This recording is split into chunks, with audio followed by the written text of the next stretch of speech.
자, 그래서 오늘은 일반 창업과 스타트업 창업의 차이에 대해서 제가 7가지 관점으로 정리를 해보도록 하겠습니다. 안녕하세요. 유니콘 빌더 장 대표입니다. 저는 스타트업을 육성하고 투자하는 일을 하고 있는데요. 그러다 보니 세상의 변화에 최첨단에서 많은 것을 경험하게 됩니다. 최근에는 이름도 들어보지 못했던 스타트업이 빠르게 성장을 해서 정말 놀랄만한 투자 수익을 얻는 사례들을 보면서 세상이 정말 많이 변하고 있구나 하는 그런 느낌을 갖습니다. 자, 그런데 제가 투자 일을 하면서 많은 기업들이 투자를 해달라고 요청을 하시죠. 근데 안타까운 점이 있어요. 어떤 기업은 정말 투자 가치가 있는 기업이기 때문에 투자 유치를 하려고 노력을 하는데, 어떤 기업은 투자를 할 만한 그런 사업 아이템이 아닌데 투자 유치를 하기 위해서 노력하는 걸 보면 안타깝습니다. 그래서 오늘은 어떤 기업은 투자를 받을 수 있고 어떤 기업은 투자를 받기 어려운지 그 내용을 한번 정리를 해서 말씀을 드리고자 합니다. 자, 그래서 오늘은 일반 창업과 스타트업 창업의 차이에 대해서 제가 7가지 관점으로 정리를 해보도록 하겠습니다. 자, 첫째는 수익을 추구하는 방법입니다. 자, 일반 창업은요, 현금 매출을 일으키고 그 매출에서 비용을 빼고 남는 수익이 이제 수익금이죠. 그래서 그 수익금을 차곡차곡 쌓아서 나중에 새로운 사업에 진출하는 이런 방식을 많이 추구를 합니다. 그래서 일반 창업은 현금 매출을 수익원으로 하고 있습니다. 그런데 스타트업 창업은요, 보면은 매출이 없는 경우들이 많아요. 왜냐하면 어떤 웹사이트를 오픈했는데 처음에 회원을 모으기 위해서 사업을 한다 그러면 처음에는 당연히 매출이 없겠죠. 그럼 스타트업은 어떻게 수익을 추구할까요? 스타트업 창업자는 기업의 가치를 높여서 수익을 창출합니다. 자, 여기서 기업의 가치라고 하는 것은 주식의 가치를 의미합니다. 본인이 가지고 있는 지분율의 가치가 높아져서 나중에 주식을 팔아서 수익을 얻을 수 있는 그런 방식을 추구한다는 의미입니다. 일반 창업과 스타트업 창업의 차이가 상당히 크죠. 본인이 하고 있는 사업이 일반 창업 방식이라면 사실은 투자 유치에 안 맞을 수도 있다는 것을 말씀드립니다. 자, 두 번째는 자금 조달 방식입니다. 만약에 인터넷 쇼핑몰을 운영하고 있다. 그러면 물건을 판매를 해서 매출을 일으키겠죠. 판매하기 전에 물건을 먼저 매입을 해야 됩니다. 매입 자금이 필요하겠죠. 그 매입 자금을 조달하는데 많은 노력들을 하겠죠. 그럼 매입 자금을 어떻게 조달하냐면 매출을 가지고 매입 자금을 조달하는 거예요. 그래서 은행 같은 데 가서 저희 회사가 연매출이 5억 원인데요. 1억을 대출을 해 주십시오. 이렇게 요청을 하는 거죠. 그래서 일반 창업은 자금 조달 방식이 일반적으로 대출과 연계가 되어 있습니다. 대출을 할 수 있는 담보는 매출이 되는 거예요.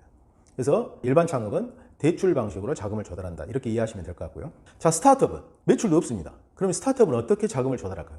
바로 투자 유치입니다. 스타트업은 내가 매출은 없지만 저희 회사의 가치를 높이고 나중에 주식의 가치를 높여서 투자 수익으로 돈을 벌게 해드리겠습니다 라고 제시를 하는 거죠. 대신 투자기 때문에 이자를 주거나 그렇지 않는 거죠. 그래서 스타트업은 기업의 가치를 높여서 주식의 가치를 높여서 그 자금을 조달하는 투자 유치 방식을 활용을 한다. 이렇게 이해하시면 될 것 같습니다. 자, 세 번째는 사업하는 방식인데요. 일반 창업 같은 경우는 일반적으로 사업권을 획득하는 데 관심이 많습니다. 자, 사업권이라고 한다면 예를 들어서 인터넷 쇼핑몰이라고 하면은 많은 소비자들이 판매할 수 있는 좋은 아이템들을 소싱하는 게 중요한 일이 되겠죠. 또는 오프라인에서 상점을 운영을 한다 그러면 아주 좋은 상권이 형성되어 있는 그런 상점에서 사업을 해야 되겠죠. 또는 정부에서 공공 사업이었는데 그게 민영화가 된다. 그러면 그런 사업의 사업권을 땄을 때 큰 돈을 벌 수 있는 기회가 되겠죠. 이처럼 일반 창업은 사업권을 획득하는데 관심이 많습니다. 자, 그런데 스타트업은 일반 창업과 다르게 다른 영역에서 관심을 갖습니다. 그게 뭐냐면 바로 파괴적 혁신입니다. 파괴적 혁신. 좀 어려운 말이죠. 자, 이 파괴적 혁신은 어떤 뜻이냐면 기존의 시장에 어떤 규칙이 있었겠죠. 그래서 어떤 상거래가 계속 일어나고 있었는데 어떤 새로운 사업자가 와서 기존과는 전혀 다른 방식으로 사업을 해서 그 시장의 규칙을 완전히 바꿔놓는 방법입니다. 자, 예를 들면 1990년대 후반에 그때 인터넷이 막 태동을 했을 때는 인터넷 쇼핑몰이라는 것이 거의 거래가 일어나지 않고 있었습니다. 사람들의 인식 속에서는 인터넷 쇼핑몰에서 물건을 100만 원짜리를 구입한다. 이건 상상도 할 수 없는 일이었어요. 그런데 미국의 제프 베조스라는 사람은 아마존이라는 온라인 서점을 오픈했죠. 사람들이 책 한 권을 사는 데는 주저하지 않을 것이다 이렇게 생각한 거예요. 그리고 책이라는 것은 디지털로 하기 참 좋은 아이템이죠. 자, 그래서 온라인 서점을 오픈을 한 다음에 온라인 서점 판매가 많이 이루어지면서 회원이 모이니까 그 다음에는 온라인 쇼핑몰로 확장을 했습니다.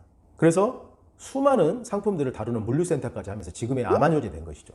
자, 그런데 서점 관점에서 보면은요, 과거에는 오프라인 서점들, 아주 대형 서점들이 많이 있었죠. 아마존 온라인 서점이 크게 히트를 치면서 오프라인 서점에 영향을 미치기 시작했습니다. 그래서 사람들이 오프라인 서점에 와서 책을 보고 구매는 온라인에서 하는 그런 현상까지 벌어진 거예요.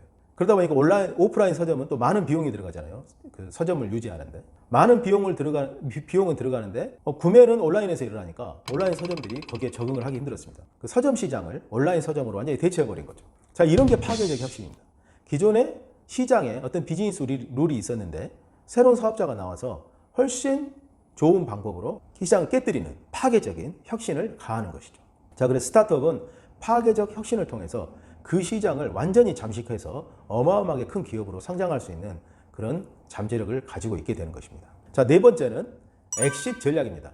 사업가가 투자를 하고 나면 언젠가는 투자 금액을 회수를 해야 되겠죠. 물론 투자를 하고 거기에서 월급을 받기도 하지만 월급 받는 걸 엑싯이라고 하지 않습니다. 그래서 투자를 하고 투자 원금 이상의 것을 회수를 해야 되는데 일반적으로 일반 창업 같은 경우에는 M&A 전략을 많이 씁니다. 자, M&A 말은 거창한데 아주 단순합니다. 그냥 사업을 파는 거죠.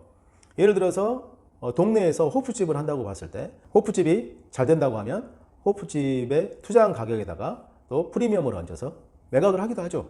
그게 다 M&A죠. 자, 그런데 스타트업은 M&A 전략도 물론 추구를 하는데요. 스타트업은 IPO를 주요 엑싯 전략으로 택합니다. 자, 스타트업이 파괴적 혁신을 가해서 아주 전망이 좋은 사업을 설계를 했어요. 그런데 자금은 필요합니다. 그래서 많은 투자자들이 이 사업의 어떤 혁신성, 성장성 이런 걸 보고 투자를 하게 되죠. 투자를 하고 나면 투자자들도 투자한 지분을 회수를 해야 되겠죠. 그 방식으로 이제 주식시장에 주식을 상장시키는 거죠. 주식시장에 주식이 상장돼서 주식이 활발하게 거래가 되게 되면 투자자들은 그 시장에서 주식을 팔고 현금을 회수해서 나가면 됩니다. 이게 아주 매력적인데요. 투자를 받았던 기업한테 투자금을 돌려달라고 하는 게 아니고 투자를 하고 기업은 그 자금으로 사업을 일으켜서 주식의 가치를 높여놓으면 투자자들은 주식시장을 통해서 다른 투자자의 돈을 받아서 주식을 팔고 나가는 거죠. 이게 IPO입니다. 그래서 우리나라에서는 코스닥이라든가 코스피와 같은 주식시장을 통해서 그 시장에 상장을 해서 투자금을 회수하는 그런 IPO 전략을 많은 스타트업들이 구사를 하고 있습니다. 자, 다섯 번째는 최대 수익의 가능성 부분인데요. 일반 창업 같은 경우는 최대 수익의 가능성이 현금 매출이겠죠. 그래서 매출을 계속 일으키고 그래서 지점을 확장한다거나 이렇게 하면 매출의 규모가 점점 높아지는 것. 그 현금 매출 수익이 최대 수익이 됩니다. 그런데 스타트업 창업은 현금 매출 수익도 있지만 거기에 주식의 가치가 최대 수익원이 되는데 그 최대 수익원은 한계가 없습니다. 그래서 어떤 기업은 수백억 대, 수천억 대까지 성장하기도 하지만 어떤 스타트업은 정말 큰 시장을 타겟으로 사업을 하고 있다. 그러면 수조 원, 수십조 원까지 상승할 수 있어요. 최근에 테슬라 같은 경우에는 주식의 가치가 수천조 원까지 올라가지 않습니까? 그래서 사실은 스타트업 창업의 어떤 한계는 아직 없다고 볼 수 있습니다. 자, 여섯 번째인데요. 여섯 번째는 최대 손실 가능성입니다. 자, 일반 창업 같은 경우는 좀 안정적인 측면이 있어요. 왜냐하면 사업을 해서 매출이 나오게 되면 그 매출로 계속 사업을 운영할 수 있잖아요. 매출이 안 나오는데 사업을 처음부터 하는 경우는 드물겠죠. 그래서 최대 손실 가능성은 매출 대비해서 비용이 매출보다 높게 되면 그 적자 폭 그 정도만이 손실의 가능성이 됩니다. 근데 스타트업은 사업 초기부터 계속 적자기 때문에 계속 투자를 받아요. 투자를 받는데 그 투자 금액이 적지 않은 금액입니다. 요즘은 또 특히 스타트업 업계에서 수백억 대 또는 수천억 대 투자를 이렇게 하더라고요. 그래서 그 사업이 그런 투자를 받아서 빠르게 성장하고 IPO 할 수 있을 정도로 사업이 커지게 되면 정말 좋은 그림이 나오는데요. 그렇지 못할 경우에는 이제 후속 투자를 받기 어려울 때도 있어요. 근데 만약에 그렇게 했다가 사업이 실패를 하게 되면 정말 수천억의 큰 손실을 입게 되는 거죠. 그래서 스타트업 투자는 손실 가능성이 크기도 하고 손실의 규모가 큽니다. 그래서 일반 창업에 비해서 스타트업 창업은 고위험, 고수익 투자라고 보시면 되겠습니다. 자, 마지막 일곱 번째인데요. 일곱 번째는 이 사업을 하는데 어떤 능력이 주요한가 하는 겁니다. 일반 창업 같은 경우에는 필요한 능력이 사업 수완이라고 해야겠죠. 관계를 구축하는 능력입니다. 예를 들어서 정부에서 어떤 공공사업을 민영화한다. 그럼 내가 거기에서 그 공공사업의 사업을 담당하고 있는 사람과 어떤 관계가 있다거나 또는 로비를 하는 경우들도 있고요. 관계를 되게 중요시했죠. 과거 한 20년 전에는 관계로 사업을 많이 했습니다. 그래서 그때 사업은 같이 모여서 맨날 술 먹고 같이 이렇게 친분을 쌓게 되면 그게 사업이었어요. 그런데 스타트업 창업은 완전히 다릅니다. 스타트업 창업은요, 파괴적 혁신을 가해서 사업을 키우고 그리고 기존 시장을 완전히 새롭게 재편하겠다라는 강력한 어떤 비전을 가지고 있어야 돼요. 그런 비전을 가지고 있을 때 투자자와 인재들을 끌어들일 수 있습니다. 그런 리더십을 발휘할 수 있게 되는 거죠. 그래서 스타트업 창업은 관계가 필요 없잖아요. 새로운 시장을 새로운 개념으로 혁신을 하기 때문에 대신 높은 비전과 강력한 리더십, 이게 성공의 아주 주요한 열쇠더라 하는 겁니다. 자, 지금까지 일반 창업과 스타트업 창업의 차이에 대해서 7가지 관점으로 말씀을 드렸습니다. 어떠십니까? 아주 큰 차이가 나죠? 이 두 창업 모두 주식회사라는 개념으로 사업을 합니다. 그런데 사업의 뜻을 어디에 두고 있느냐에 따라서 사업하는 방식이 완전히 다른 겁니다. 성장의 가능성도 다른 거고요. 그래서 일반 창업 같은 경우에는 루틴하고 지속적인 계속 매출을 일으키면서 확장해 나가는 그런 사업 아이템을 하는 방식이고요. 스타트업 창업은 새로운 아이디어와 기술로 기존 시장에 없었던 새로운 사업 형태를 만들어내는 그런 쪽에 포커스가 맞춰져 있습니다. 물론 우리가 살고 있는 세상은 일반 창업과 스타트업 창업이 서로 적절하게 조화를 이루면서 세상이 발전되어 갈 겁니다. 근데 오늘 이 주제를 말씀드린 이유는 뭐냐면 일반 창업 아이템을 가지고 있는데 투자 유치를 하러 많은 시간과 노력을 한다 그러면 낭비가 되겠죠. 그런 분들은 일반 창업 아이템인 경우에는 은행에 가서 대출을 받는다거나 또는 정책 자금을 받는다거나 이런 쪽에서 자금 조달 방법을 알아보면 되고요. 스타트업 창업 아이템은 적극적으로 투자자들한테 우리 회사의 가치를 설명을 하고 투자 유치를 하는데 많은 노력을 들이는 게 맞겠죠. 자, 그래서 우리 엔젤 투자자들도 이런 일반 창업과 스타트업 창업이 있기 때문에 그거에 대한 명확한 이해를 가지고 투자를 할 필요가 있습니다. 제가 엔젤 투자자들을 만났을 때 좀 안타까운 게 있어요. 뭐냐면 일반 창업이 기존 엔젤 투자자들한테 아주 익숙한 창업 방법이죠. 그래서 현금 매출이 있고 꾸준하게 돌아가면 안정적이고 성장성이 높다고 생각을 합니다. 그래서 그런 기업에 투자를 해요. 근데 그런 기업은 주식시장에 상장하기 어렵다는 게 가장 큰 문제입니다.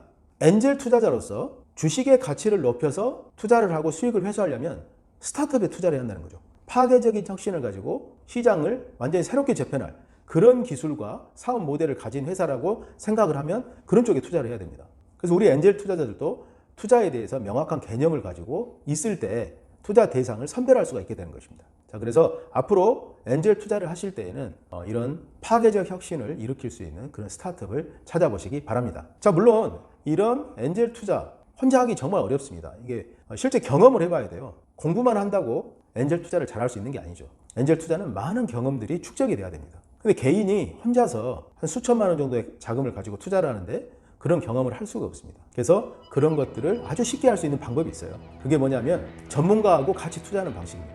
그래서 저희 알토란 벤처스는 엑셀러레이터로서 이런 개인 투자 조합을 결성을 해서 일반인들이 이런 엔젤 투자에 참여할 수 있는 그런 길을 열어놓고 있습니다. 그래서 그런 내용은 엔젤 펀드 사이트에 들어가시면 접할 수 있고요. 그래서 한번 접속을 해서 그 내용을 확인하시기 바랍니다. 오늘은 일반 기업 창업과 스타트업 기업 창업 이 두 가지 방식의 차이점에 대해서 알아봤습니다. 앞으로도 스타트업 창업 꾸준하게 관심을 가지시고 지켜보시면 인생을 바꾸는 좋은 투자 기회가 있을 거라고 생각합니다. 감사합니다.